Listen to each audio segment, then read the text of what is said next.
What's going on, dudes? County Games back here again. So today we got the craziest comedian in the entire world, guys. R.I.P. George Carlin. This is called Euphemisms. So, never watched any of this stuff before. Let's get straight into it, guys. Like, comment, subscribe. Go check out my Patreon. Go check out my new merch coming soon. Let's get it. It's worse with every generation. For some reason, it just keeps getting worse. I'll give you an example of that. There's a condition in combat, most people know about it. It's when a fighting person's nervous system has been stressed to its absolute peak and maximum, can't take any more input. The nervous system has either snapped or is about to snap. In the First World War, that condition was called shell shock.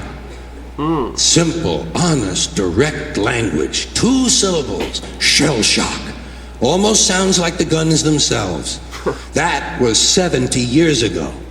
Then a whole generation went by, and the Second World War came along, and the very same combat condition was called battle fatigue. 4 syllables now. Takes a little longer to say. Doesn't seem to hurt as much. Fatigue is a nicer word than shock. Shell shock. Battle fatigue. Then we had the war in Korea, 1950. Madison Avenue was riding high by that time, and the very same combat condition was called operational exhaustion. Hey, we're up to 8 syllables now. And the humanity has been squeezed completely out of the phrase. It's totally sterile now. Operational exhaustion. Sounds like something that might happen to your car.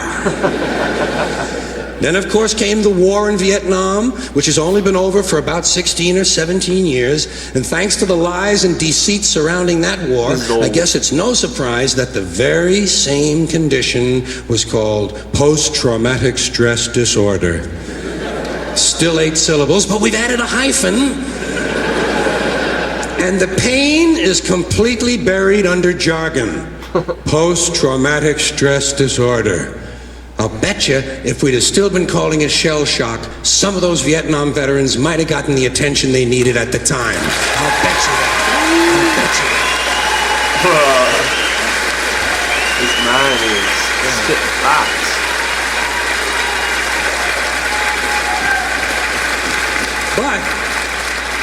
But it didn't happen, and one of the reasons is because we were using that soft language, that language that takes the life out of life, and it is a function of time. It does keep getting worse. Give you another example. Sometime during my life, toilet paper became bathroom tissue. I wasn't notified of this. No one asked me if I agreed with it. It just happened. Toilet paper became bathroom tissue. Sneakers became running shoes. False teeth became dental appliances. Medicine became medication. Information became directory assistance. The dump became the landfill. Car crashes became automobile accidents. Partly cloudy became partly sunny. Motels became motor lodges. House trailers became mobile homes. Used cars became previously owned transportation. Room service became guest room dining. And constipation became occasional irregularity. When I was a little kid, if I got sick, they wanted me to go to the hospital and see the doctor. Now they want me to go to a health maintenance organization or a wellness center to consult a healthcare delivery professional. Poor people used to live in slums. Now the economically disadvantaged occupy substandard housing in the inner cities. And they're broke. Basically just to soften up the language, guys, so it doesn't sound too aggressive, you know? They're broke. They don't have a negative cash flow position. They're fucking broke. Because a lot of them were fired. You know, fired. Management wanted to curtail redundancies in the human resources area. So many people are no longer viable members of the workforce. Smug, greedy, well-fed white people have invented a language to conceal their sins. It's as simple as that. The CIA doesn't kill anybody anymore. They neutralize people. Or they depopulate the area. The government doesn't lie and engages in disinformation. The Pentagon actually measures nuclear radiation in something they call sunshine units. Israeli murderers are called commandos. Arab commandos are called terrorists. Contra killers are called freedom fighters. Well, if crime fighters fight crime and firefighters fight fire, what do freedom fighters fight? They never mention that part of it to us, do they? Never mention that part of it. They use words to soften up the language so they can get their kind of get their agendas across. And some of this stuff is just silly. We all know that. Like on the airlines, they say they want a pre-board. Well, what the hell is pre-board? What does that mean? To get on before you get on? They say they're going to pre-board those passengers in need of special assistance. Cripples! Simple, honest, direct language.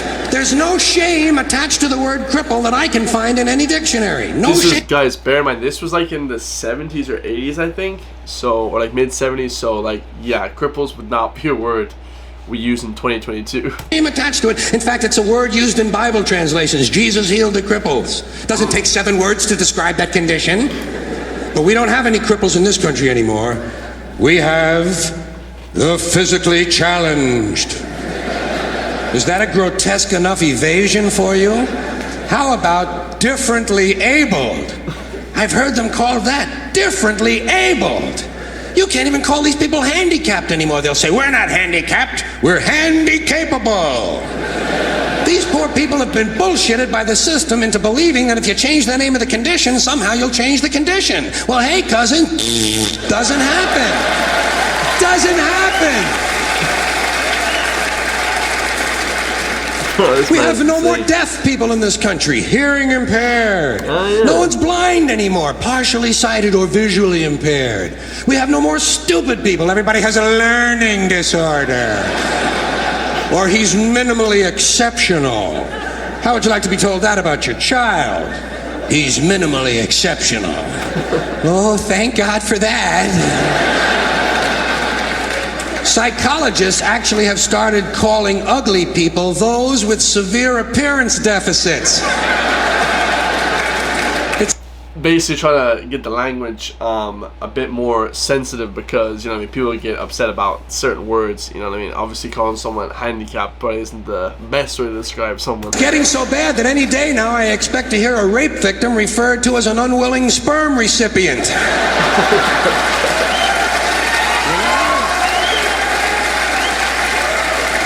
Oh, this man is nuts. And we have no more old people in this country. No more old people. We shipped them all away, and we brought in these senior citizens. Isn't that a typically American 20th century phrase? Bloodless, lifeless. No pulse in one of them. A senior citizen. But I've accepted that one. I've come to terms with it. I know it's here to stay. We'll never get rid of it. That's what they're going to be called, so I'll relax on that. But the one I do resist, the one I keep resisting, is when they look at an old guy and they'll say, look at him, Dan. He's 90 years young. Imagine the fear of aging that reveals. To not even be able to use the word old to describe someone, to have to use an antonym. And fear of aging is natural, it's universal, isn't it? We all have that. No one wants to get old, no one wants to die, but we do. So we bullshit ourselves. I started bullshitting myself when I got to my 40s. As soon as I was in my 40s, I'd look in the mirror and I'd say, well, I guess I'm getting older. Older sounds a little better than old, doesn't it? Sounds like it might even last a little longer. Bullshit, I'm getting old. And it's okay, because thanks to our fear of death in this country, I won't have to die. I'll pass away.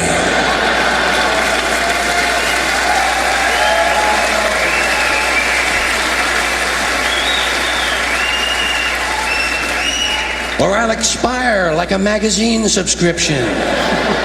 If it happens in the hospital, they'll call it a terminal episode. The insurance company will refer to it as negative patient care outcome. And if it's the result of malpractice, they'll say it was a therapeutic misadventure. I'm telling you, some of this language makes me want to vomit. Well, maybe not vomit. Makes me want to engage in an involuntary personal protein spill. Bro, absolutely insane, guys. yeah, guys, the language nowadays has definitely been lightened in many regards to basically help people and not upset anyone. You know what I mean? Which is probably good in the case. Obviously, in the 70s, they didn't think that. You know, George Carlin, crackpot, but we love him for it, guys. So, hope you guys enjoy that, man. Love you guys all. Make sure to leave in the comments down below more George Carlin, you know, things that I can react to, guys. I know you guys always do that. You know, they always get good views. So, love you guys all for that, man. And I'll see you guys in the next video. Peace.